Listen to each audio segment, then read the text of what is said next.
Good morning, USI students. My name is Jessica Mattingly. I work at 4C and I'm the Conscious Discipline Trainer. And I am honored to be a part of this training series. Conscious discipline is something that is very near and dear to my heart. I've been training this for about 4 years now. And what I can tell you is with this experience and being able to offer it in various settings, training teachers and parents, I have had such a wonderful time being able to be a part or discovering that I am a part of someone else's journey as they continue to make the world a better place. Gandhi once said that be the change that we want to see in the world. And with this pandemic and this world that we're living in right now, we do know that resiliency is a thing. And we know now more than ever how important it is to meet the needs of others through deep connection, to build healthy relationships. And so I am privileged to be a part of this training series for you. I have never had this experience to be able to provide such a wonderful training to future educators. What a joy to know that you guys are going to hit the ground running after you've had this training and be able to change the lives of so many little ones out there. So thank you very much for inviting me into your classroom virtually. And I hope that you see throughout this training that we're going to build connections and relationships, even though it's through virtual. So today is session 1. And really today, we're going to talk about the introduction to conscious discipline, more of an overview training. I know some of you have heard mostly what conscious discipline is. We're going to go over it a little bit today, and then we'll kind of lay out the foundation of what the next couple of weeks are going to look like towards the very end. I will show some video today. So as we mentioned before a couple of weeks ago, if you have any technical difficulties during this, please just shoot me an email at jmattingly@child-care.org. Or if anything goes wrong with this virtual training, please let me know, as this is my first time recording trainings. That's jmattingly@child-care.org. Okay, well, let's get started. If anybody knows anything about conscious discipline, it has a lot to do with brain research and that neuroscience. It's very comprehensive. It's trauma-informed. It cultivates 3 components of safety, connection, and that problem solving. And you as educators are going to know the importance and the value of that as you set the culture and the tone in your classrooms when you start to take off and lead your little classrooms. So before we get started to dive deep into this information, let's just all remind ourselves that to be present, that a lot of distractions can come before us or get in the way and kind of mess with us. But let's just take a pause, take a deep breath in through your nose, relax your shoulders,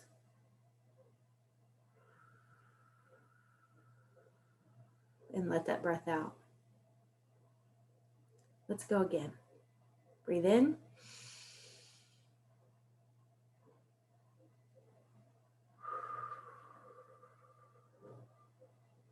And out. One more time. Breathe in through your nose.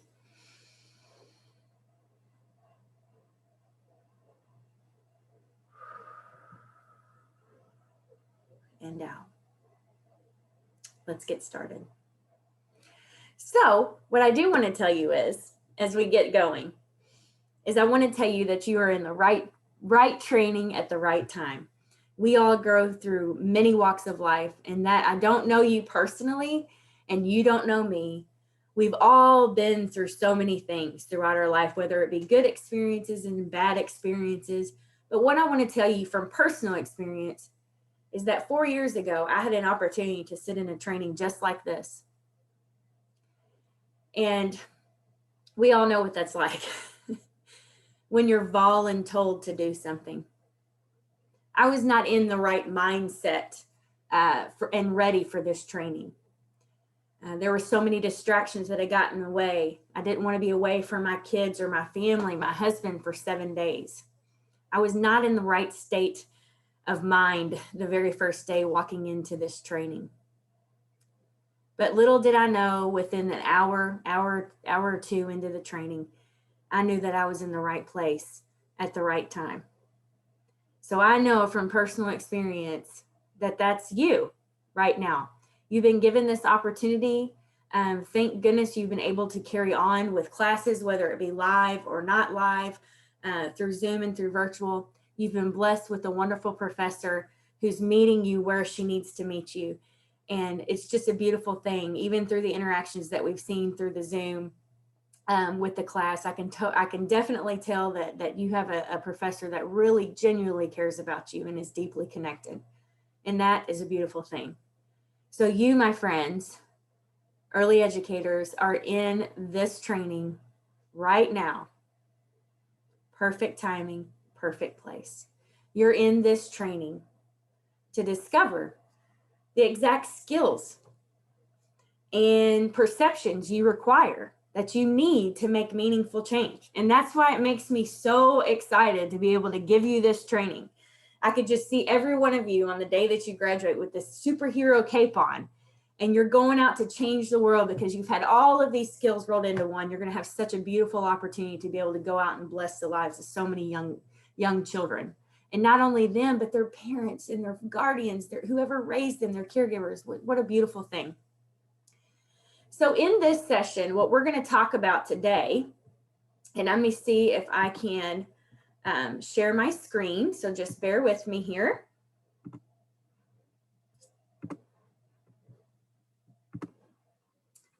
Okay. In this session, as I mentioned, is going to be just the introduction to conscious discipline. As we go further along, we will break it down by skill, and be able to, that way you'll be able to process. It's just so much information at once, so you'll be able to process that just kind of over time and digest that on your own as well. So in this session, what we're going to talk about today is we're going to examine the traditional discipline. And really what this is going to do is have you reflect on how you were disciplined in the past and why we've continued on this pattern. You know, I don't know if any of you all are parents in the room. I know that this, I have learned a ton of just valuable parenting education through conscious discipline as well. So I know this can be very helpful.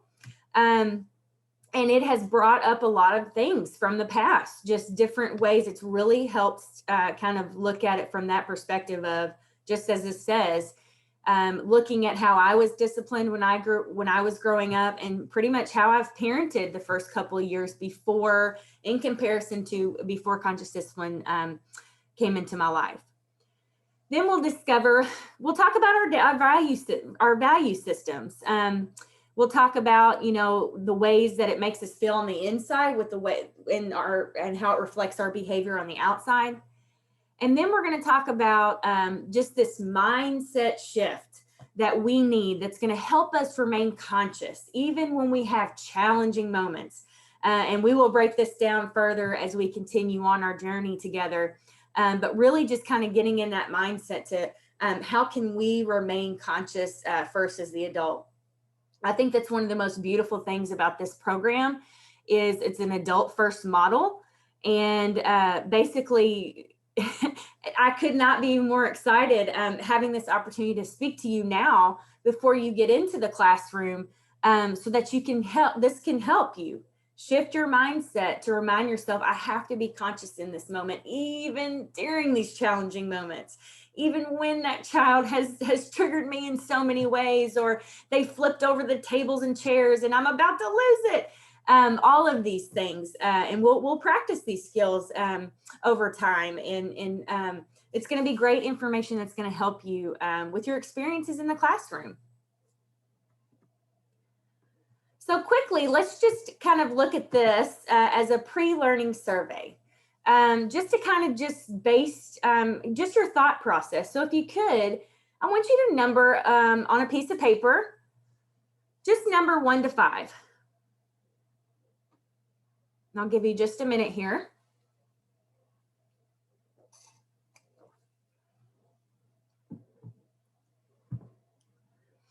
Okay. And on a scale of 1 to 5, so you're going to answer 5 questions. On a scale of 1 to 5, 1 being strongly agree and 5 being strongly disagree, 3 being undecided, so kind of in the middle. Okay. Number 1, just your thoughts here. Connections with children lead to more cooperative behavior. On a scale of 1 to 5, connections with children lead to more cooperative behavior. 1 being strongly agree, 3 being undecided,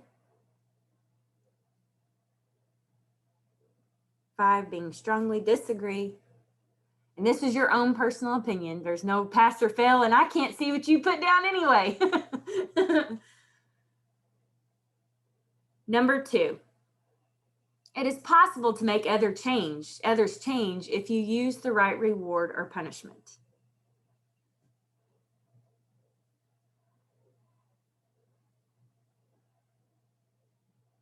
And a lot of these answers are going to be based on how you were raised and what you've been around and what has been modeled for you. It is possible to make others change if you use the right reward or punishment. Okay, all behavior is a form of communication. 5 being strongly disagree, 3 kind of in the middle, 1 being strongly agree.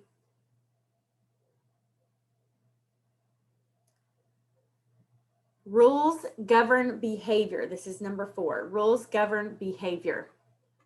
If you agree with that, you would put a 1, undecided 3, 5 would be strongly disagree.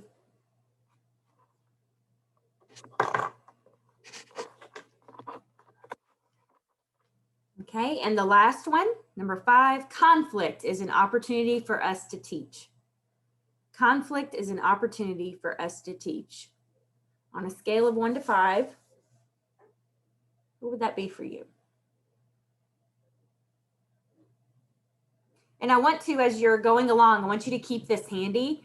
I'm going to be doing this at every session just to kind of assess your knowledge before we went into this conversation and then afterwards. So if you could just kind of make a mental note that each time we're going to have a little pre and post survey just to see where your knowledge is, your knowledge base is.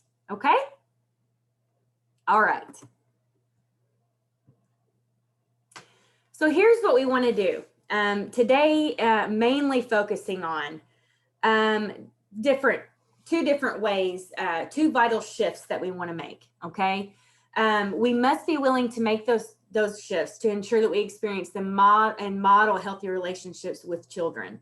I have up here our children, but your children, meaning in the classroom. Okay. Number 1 being shift from trying to fix the child's problem to healing our relationship, to healing the relationship.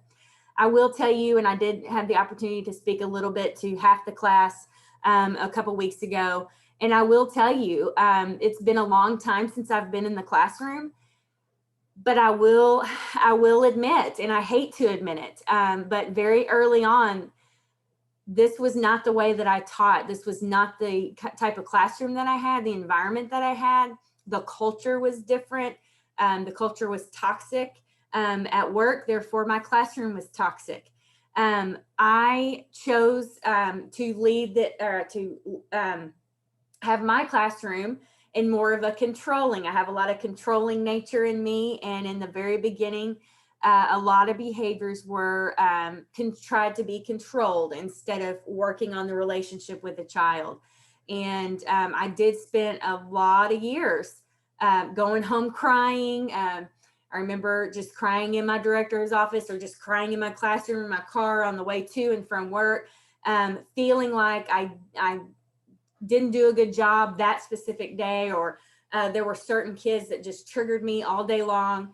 And so now I know, now I have the tools. I'm older and wiser. But now I know that if I would have just shifted those problems, those behaviors that were disruptive, and aggressive and different behaviors, there's all kinds of things. And we'll learn this over time of different things that I saw or had experiences. Instead of fixing that problem, what I should have done is repaired the relationship. Because what we do know, what conscious discipline teaches, is that the more we're connected with those kids, the better it is to the more willing they are to comply when we're asking them to do specific things. I think that that was a struggle that I had in the classroom. I also had that struggle at home in the very beginning in my parenting. It was, I wanted to fix this problem when really, in all reality, and through this program, what I've learned is that it's so important to make sure that we're building those positive connections so that our children and our kids in our classroom are more willing to comply with us when we need them to. It's all based on relationship.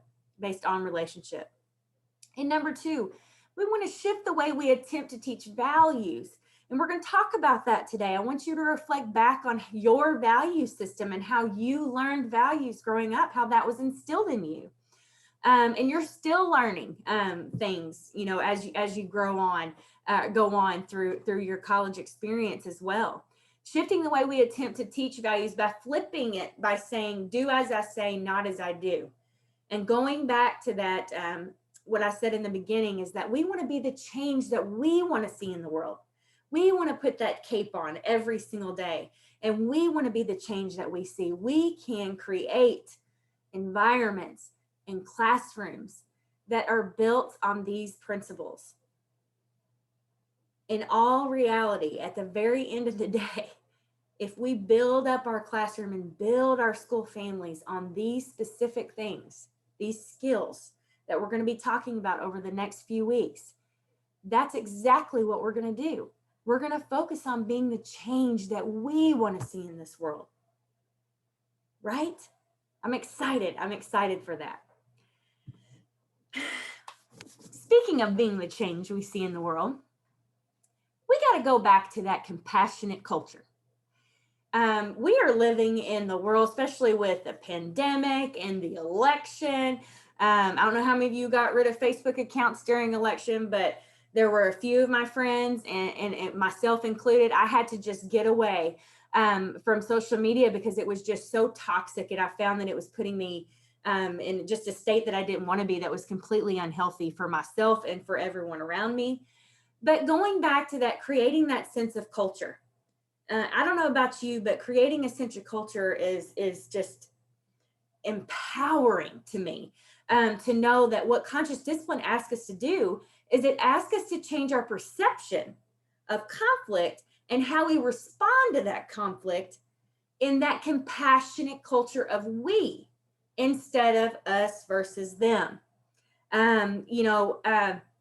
And that brings us to what conscious discipline is built on. The two principles that it's built on is creating that healthy, connected home family, or even that healthy, connected school family. And by doing that, what happens is we are trickling. It's a trickling effect that we're empowering others. We're giving others that intrinsic motivation for achieving the lifelong learning. Conscious discipline is built on it's just a firm foundation it's built, but also these structures or these skills and the powers behind the skill, the why behind we need to know why we have to stay composed, the why behind why we need to use empathy for others. All of these things just intertwine together and it forms this beautiful layer to achieve exactly what we said, that lifelong learning. These are life skills that we all need.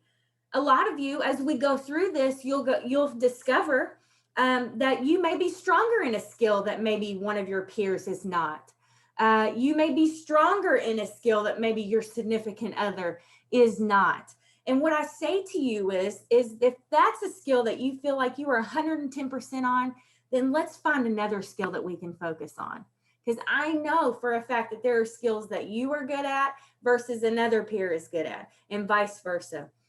So I ask you to just be present in the moment, take whatever you can from this. If you have to listen to these recordings over and over again, please just do that, because what we are doing is you are adding me to your journey, and I'm so excited. I'm so pumped about this, and I would love to be a fly on the wall in your future classrooms. It just makes me so excited. I'm so excited. So with that being said, I want to just kind of point out this picture real quick. Some of the work that I'm doing at 4C, I think I mentioned before, is I do a lot of work with parents as well. This is a structure that is from Conscious Discipline, called the Safekeeper. And it's a ritual that you can implement in the classroom. And I won't go in detail about specifically how that's going to look. As we'll go further along, we'll learn the why, and brainstorm on different ways that you can use different things other than what you're seeing here. This is a modified Safekeeper ritual that we've used in different trainings that we've had. And as you can see here, we had parents decorate their popsicle sticks with whatever they want. Some of them had put their names on it, some put their kids' names on it. And what we did, this was a 10-week course, and the parents would come in every week and they would look for their Safekeeper stick, their popsicle stick. And if you can see here, there's a commitment that we had every week. Conscious Discipline is based on a couple of principles in the beginning where we're trying to establish that compassionate culture of we. We use a lot of opportunities to bring in that sense of that school family piece, which we'll get to in a couple of sessions later. But what this does is it holds that, kind of gives that feel of we are all in this together. It's that power of unity that makes us stronger. And so this is what our parents did. As they came weekly, they would read their commitment, they would grab their popsicle stick. If they were willing to try whatever we said, this is the commitment for the week. So we'll say, for example, for the rest of the week, I will choose to think about that when I become triggered, that I will remember to tell myself that I've got this, and I will take my 3 deep breaths, and I will practice my breathing. So if that was your commitment and you are willing to try it, then you would put that popsicle stick in that Safekeeper box. So this is just a little modified version what this could look like. Yes, this is for adults, but you can do the very same thing for kiddos as well. So we'll go further along in a few sessions and talk a little bit more about that. But really, I just wanted to capture this picture for you. It's just a beautiful image of just this sense of unity that we're trying to cultivate with this training, and basically the mindset that we're trying to get to. So before we get started, I want to show a video. We'll stop sharing here. And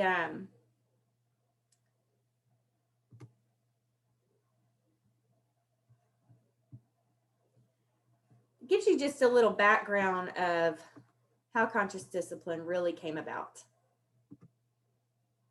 It all started with a teacher who believed there had to be a better way, better tools and better skills to effect lasting change in a system full of hurting children and frustrated adults.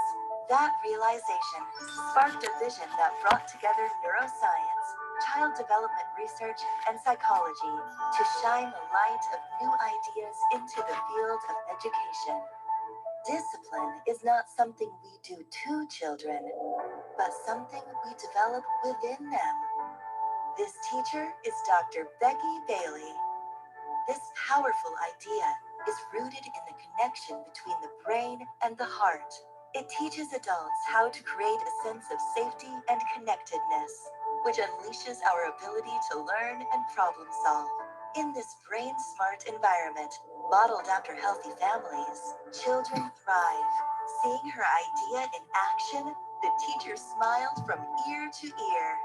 Suddenly, adults and children were able to manage their thoughts, manage their feelings, and manage their behaviors, empowering them to fulfill their goals like never before.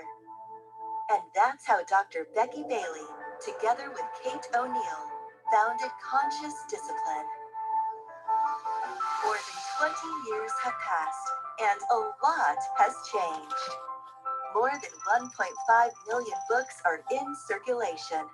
We've created over 100 resources and classroom management tools and won a few awards. We're honored to have been recognized by the NREPP, SAMHSA's National Registry of Evidence-Based Programs and Practices.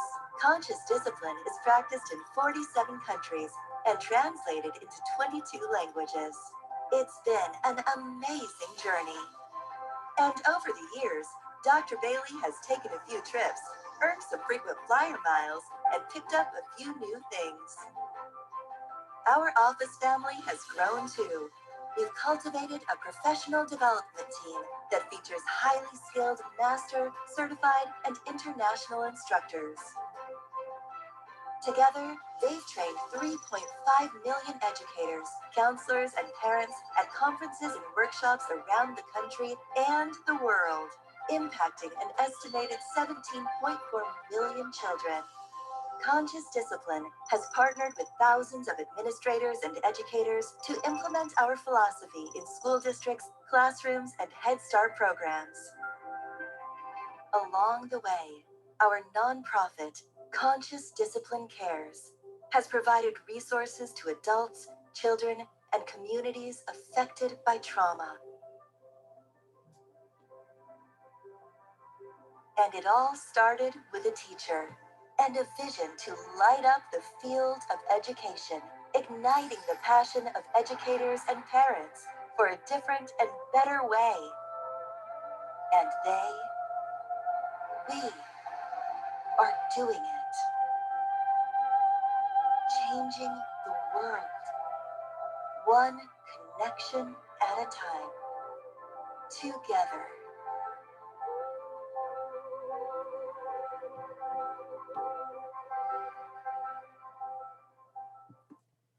All right. So that just gives you a little background of just kind of where it all started, and hopefully give you the fire to just keep doing what you're doing. Isn't it so exciting? This is what's so hard is I can't see your face, but I'm just excited for you. But yeah, that's one of my favorite videos, because again, it just reassures us that this is part of the journey, and it's mostly, just a reminder that, we're all in this together. Part of this journey. Okay. Let me pull this video back up or my PowerPoint, sorry. There we are. So going back to, let's talk about discipline. That's kind of where mindset I want you to go into right now is thinking more about this whole process being a transformational change. I mentioned earlier, fear separates us into us and them. If I were to ask you, what does the word discipline means? You're probably going to say, when we hear that word discipline, sometimes it's not really a fun thing. It sends a lot of negative feelings, emotion. It brings up things from the past, depending on, different experiences that you have. Conscious discipline is based on the transformational piece in that, meaning it requires us to change our mindset as well as our skill set, which is what we're doing through this process and over the next few weeks. I want you to think about this. What kind of discipline did you have growing up? Just kind of reflect on that for right now. Traditional discipline means you're going to do it the same way. You're going to do it better. You're going to do it cheaper, faster. Transitional change or discipline means that we're going to stop doing behavior A and start doing behavior B. So just kind of reflect. How many of you all were raised either way? For me, it was more of, kind of the transitional change. We're going to stop doing this and start doing this with zero explanation, zero expectations. It was just, we're going to do it this way, and there's no ifs, ands, or buts about it. So very early on, especially in the classroom, you can imagine what that did for me. If that's the way I was raised, then can you see how that's the type of behavior or the type of discipline that I had in my classroom? It was more of, it's either we're going to stop doing this and we will start doing this, without allowing children to basically have emotions, have feelings, have big moments of upset, because they're big in that sense, in that classroom. And hopefully by the end of this, you can see what kind of classroom I have. I'm not proud of it, but I had zero skills, fresh out of college. So this is why this is such a neat opportunity, because gosh, if I could go back in time and have my own classroom, with these skills now, and especially a little bit older, but just to know that there's another way to do it. But as you can see, if this was the way that I was disciplined growing up, then that was my approach in the classroom, and that's what I cultivated in the classroom. It was more of, like I mentioned earlier, that controlling um, nature. And if there was a disruption with behavior or aggressiveness or any type of big emotion or outburst that I didn't know how to handle, I didn't have the skills to handle it, I viewed it as a disruption in my day, and I chose to get rid of it by sending them to the office or calling their parents. You know, no way near did I look as conflict as an opportunity to teach. Okay. I think you heard this in this video, but it's just a beautiful reminder. And Dr. Bailey being the whole reason this is even a part of my life is Dr. Bailey. But using this quote and just kind of instilling that, if you want to write this down, it's just a beautiful quote. It means so much to me. But it's a constant reminder. Unless we make a conscious effort to do things differently, we will parent as we were parented and discipline as we were disciplined. So think about that. Let's shift that for you all. Unless we make a conscious effort to do things differently, we will teach, right? As a teacher, we will take those kids and we will discipline with those kids the way we were disciplined, unless we make that conscious effort, right?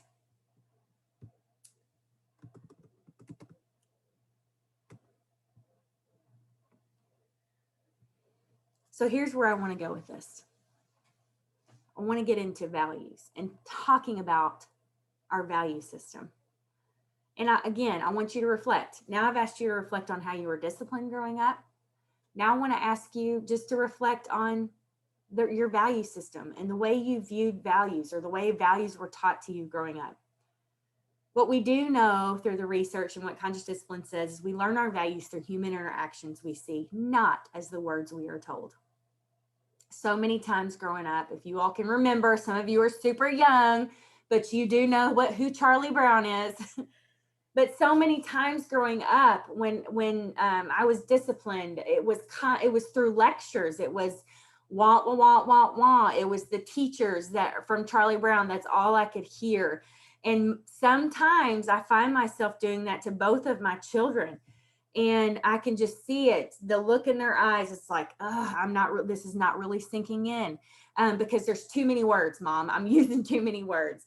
It's the same thing from the other sense, is that we've got to have this when we're thinking about two value systems. Now, this is how you all were raised. Some of you are different than others, but typically we're taught two value systems. All right. Here, I'm going to take you back here. I'm going to take you back to when you were little. When the world is not going when the world is going your way, 9 times out of 10, you behave nice, polite, pleasant, fun to be around, right? When the world is not going your way, that's when we say, oh, it's okay to complain. It's okay to name call. I'm going to behave in a way that's not so nice, a little unhealthy, right? Think about that for a second. Which one of these value systems, or both, have you seen a lot growing up?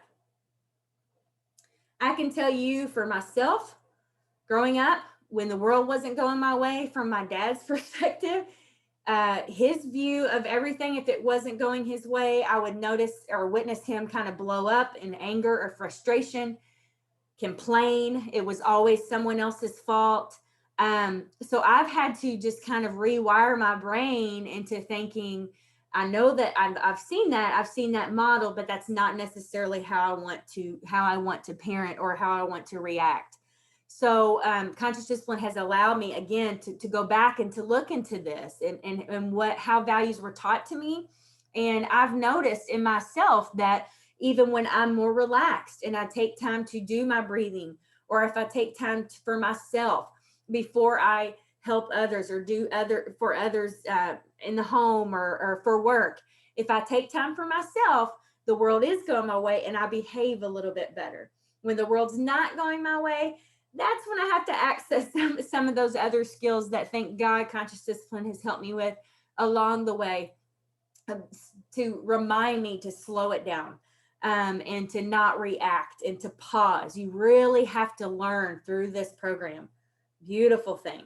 The pandemic has taught us to pause, uh, and to slow down. And that's exactly what conscious discipline does. When you're looking at behaviors, when you're thinking about, I've got to connect with this kid and I just can't figure out what it is, owning the pause and being in that moment and being present in that moment is what's going to help build those positive connections, and that willingness to comply that we've talked about in the beginning. So just reflect a little bit. Here's what we know. Bottom line, we cannot teach values through lectures. Again, back to the peanuts teachers, wah, wah, wah, wah, wah, wah, wah. So if we're doing this over our kids in our classroom, which believe me, that was me, again, not proud of it, when we're standing over here doing this and you're not going to do this, they don't hear anything, right? You cannot learn values through someone telling us about it. We have to teach values. We learn values through personal experiences by watching the human interactions around us. Think about that. Let me take you back even further. Think of a time, a lot of times in high school, I think middle school and high school are the most opportune times, just impressionable moments to have someone other than your parents or guardian, like a teacher, or somebody in the school, a coach. Think about a teacher, a coach, somebody in the school as you were raised, or even now that you're in college. Think about that one or two, people, it's more than one, that had left a personal connection, or just kind of a place in your heart because you learned through personal experience and watched through interactions with them. It wasn't so much lectures. Think about that. Just take you back for just a second and learn how empowering that was, how it made an impact in your life. You're going to hear a lot about DJ Batiste, who is kind of like the spokesperson, big teddy bear for conscious discipline, because he discovered conscious discipline when he was like 17, 18 years old. He was a senior in high school. So think about that perspective, is that, he had a teacher who chose relationship, what we were talking about in the beginning.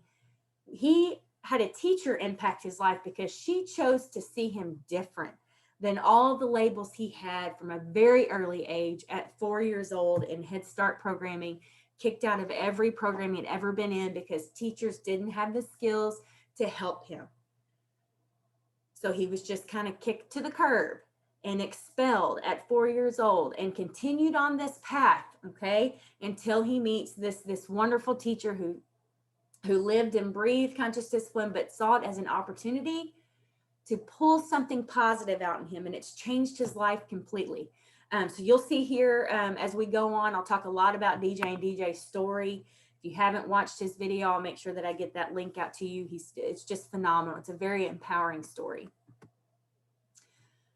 So here's the difference between traditional and conscious discipline. When we think about traditional discipline, okay, and some of you all, this is where I want to take you. You're reflecting. All of this for session 1 is just reflecting on how you were disciplined, and your value system, and how you were taught, and how it was modeled for you. Because the only way you're going to be able to make a shift is understanding how you were raised and to see it differently. So here's the difference. Traditional says it's possible to make others change if you have the right reward and punishment. Conscious discipline says controlling yourself is possible and can profoundly impact others. Okay, does that make sense? So by using conscious discipline, it doesn't say controlling others.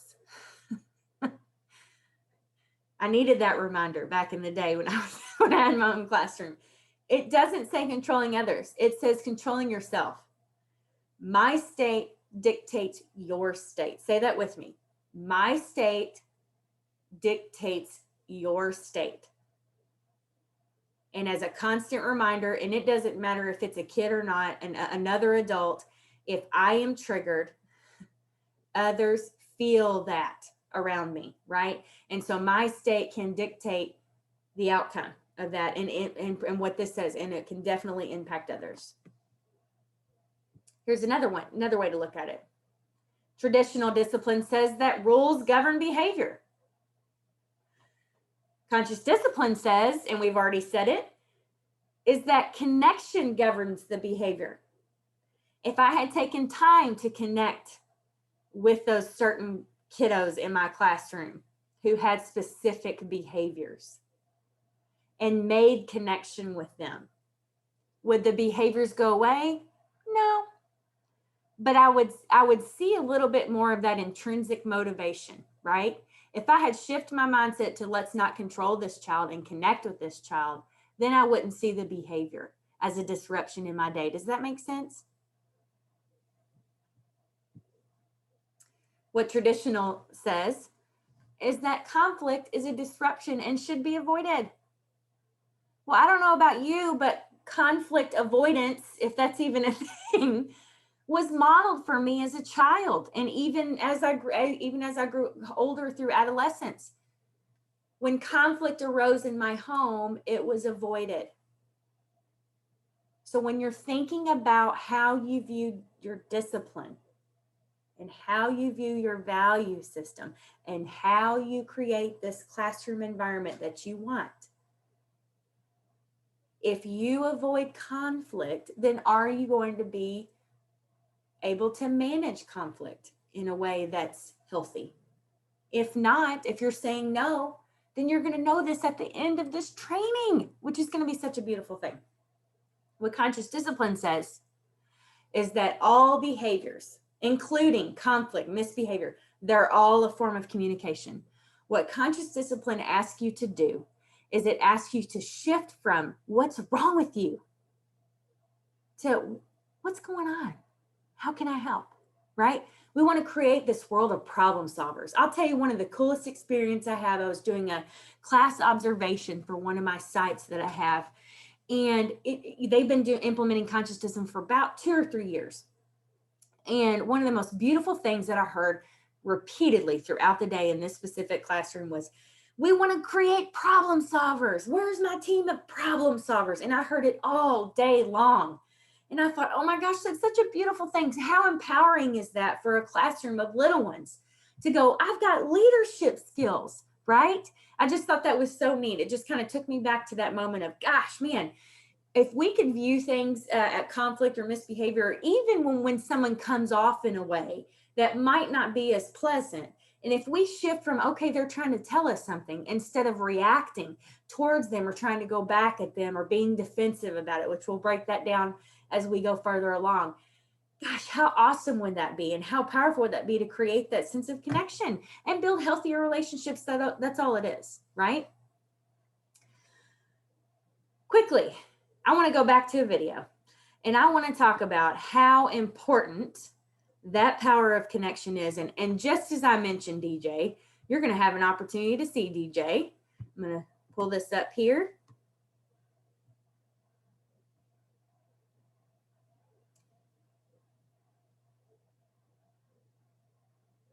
All right. Let's hear a little bit about how DJ talks about a little bit of the importance of connection.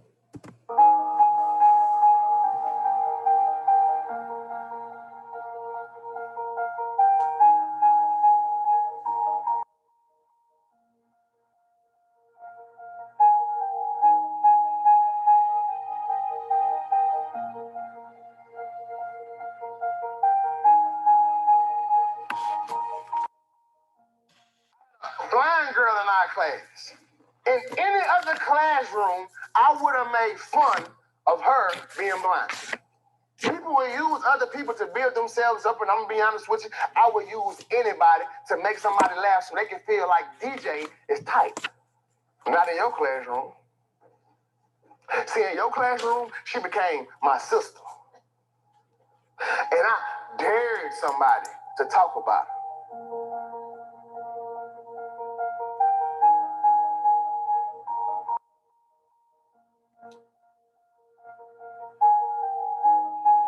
She tried out for junior miss, and Miss P said, Nola wants you to come to junior miss. I said, Miss P, junior miss?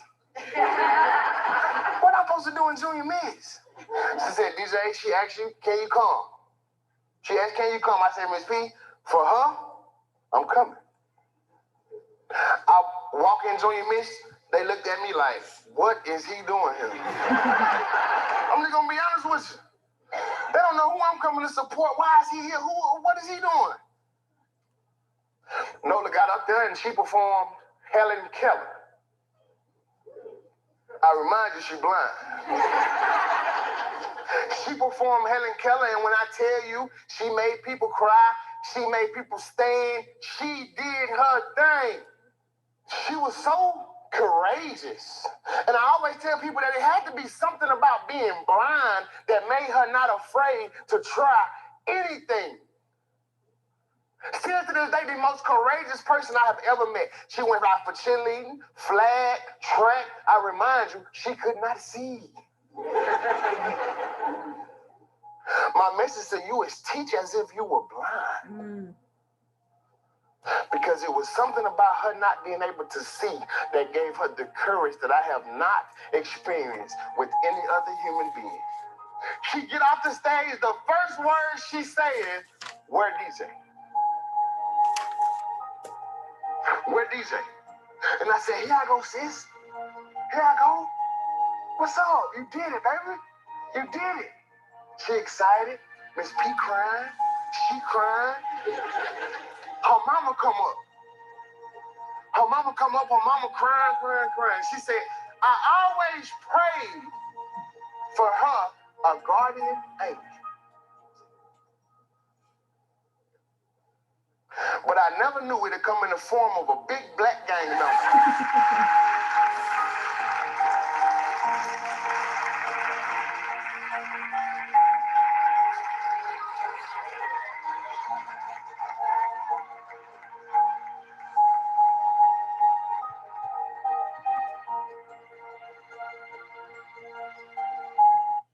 So as you can see, DJ has a pretty powerful impact on others, and as you can see, it's just, I mean, it just shows. And so what a great reminder it is to all of us, and you know, about the importance of seeing others and the importance of connection, and how that is, you know, if you think about the interactions children see around them, you know, it teaches them what to value and how to build relationships. And, you know, humans, they possess a social brain, and we cannot live without relationship. It's just so important, you know, to see the value in healthy relationships.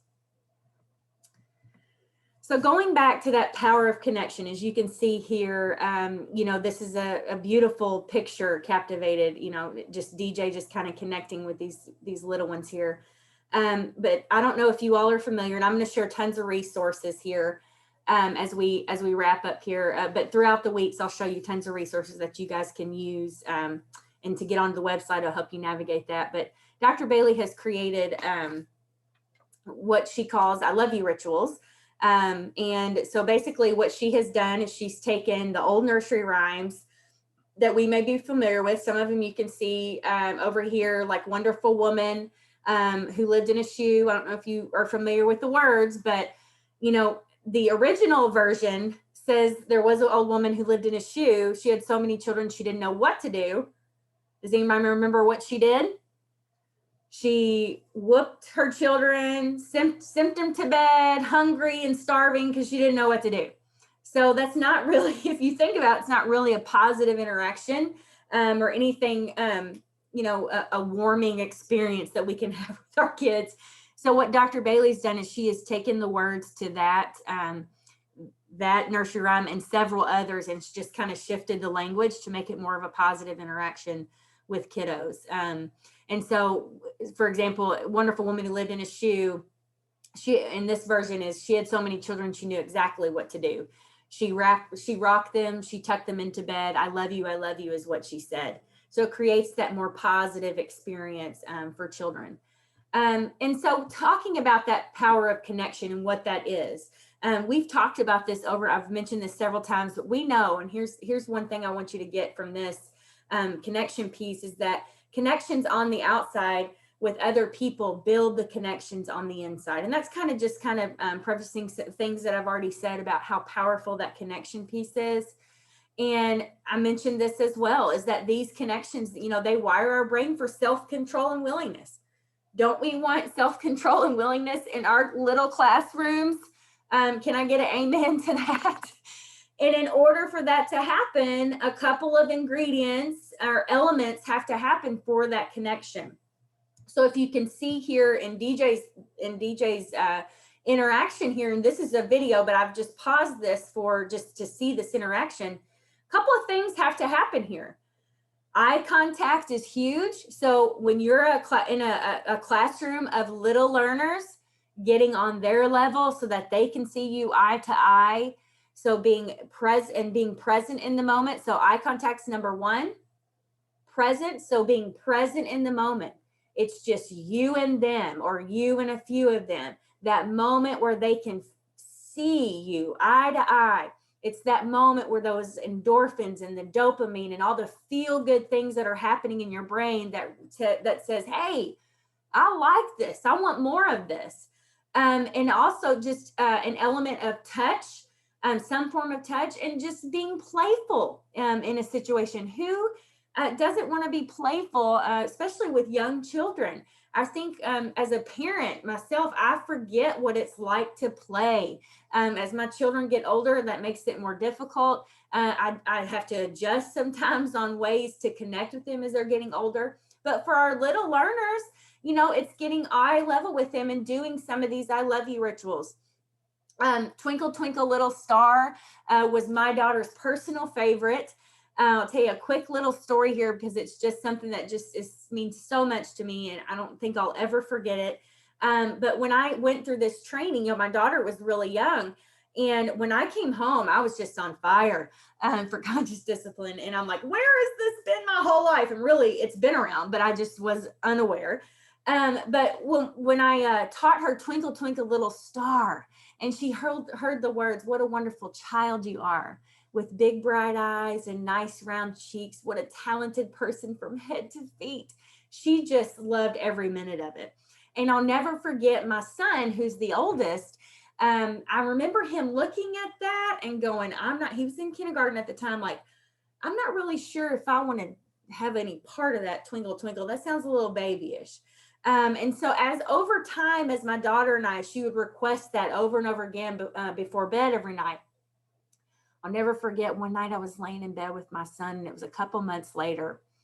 And we're laying there talking and just kind of talking about our day. And he says to me, Mom, you know that Twinkle, Twinkle, Little Star song that you do with Sis? And I said, yes. And all of a sudden the tears are starting to well up because I knew it was coming. And he said, can you do that with me? And you talk about a mommy moment, a melt like butter. I mean, it literally just, oh, of course, buddy. Of course I will. And to see his face in that moment with him, where I was eye to eye with him, and I reminded him that, hey, I see you. We live in a world of crazy busy, and we're nonstop all the time. But this is just a reminder that I see you. I love you. I'm here for you. And so just to see that moment with him and him asking for that, now he's in 4th grade, and him asking for that, to have that moment is something that is just so priceless, that I will hold that memory very near and dear to my heart. But it was just a moment that he was like, hey, I kind of think I want to try this. And what that did for us was just a beautiful thing. So really just kind of looking at, these are the elements that have to happen: that eye contact, getting on their level, touch, presence, playfulness. These elements have to be in there for a moment of connection. It's not quality time. A lot of people get confused with quality time versus connection, and it's totally different. These elements have to come into play. And as kids get older, you can tweak it a little bit, you know, but just a constant reminder that these are the things that are so important to do. And as we get further along, we'll kind of break down a little bit more information each time, and you'll grasp something each time. With that being said, we have come to the end of session 1. And what I want to share with you as the weeks come by is take what you can take from today, listen to it as many times as you want, grasp what you need. You're in the right time, the right training, at the perfect timing and perfect place that you could ever imagine. And I want to thank you for joining me today. And I will see you in session 2. We will talk about becoming brain smart. So we'll talk a lot about the brain research, the neuroscience behind why this stuff is just really prevalent, really important for the brain, for us as adults, and then also for our little ones. I want to thank you all very much for the time that you spent with me this morning. Again, please, since this is our first session, send me an email or just to let me know that you've got this information. If the technology was good, if the videos worked, give me a heads up, and I look forward to seeing you for session 2. Bye.